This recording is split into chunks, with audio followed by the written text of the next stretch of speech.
Et maintenant, la success story d'une romancière ardéchoise. Elle s'appelle Élodie Loisel. Elle est l'auteure d'une saga intitulée Le secret des druides. Une saga pour ados éditée par une maison d'édition canadienne. La jeune femme s'est même installée avec sa famille au Québec. Vanessa Fize et Nicolas Ferraud l'ont rencontrée à l'occasion d'un séjour en France pour les fêtes de fin d'année. Élodie a vécu il y a 2 ans un petit conte de fées. Comme beaucoup, elle a écrit un premier roman, l'a envoyé à des maisons d'édition, 8 en France, 2 au Québec. Et chose rare, un jour on la contacte depuis l'autre rive de l'océan Atlantique. Ah, c'est quelque chose, hein. Franchement, c'est quand même un grand moment. Ce qu'il faut savoir, c'est qu'il y a à peu près 2% de chances pour être publié dans une maison d'édition quand on n'est pas connu. Et voilà les aventures de l'héritier moderne de Merlin qui débute auprès du grand public. La jeune femme embarque au Québec avec son époux et ses 2 filles et se fait connaître et reconnaître.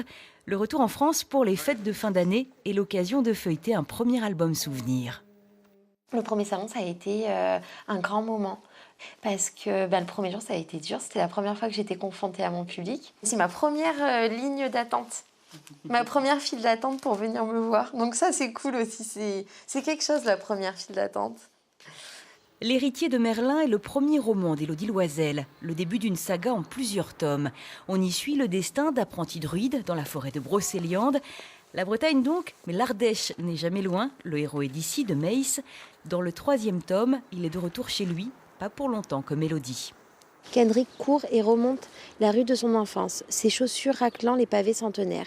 Il traverse la place de la Cala, contourne la vieille église et s'enfonce dans les ruelles du village qui forment un vrai labyrinthe. Ses acolytes lui emboîtent le pas.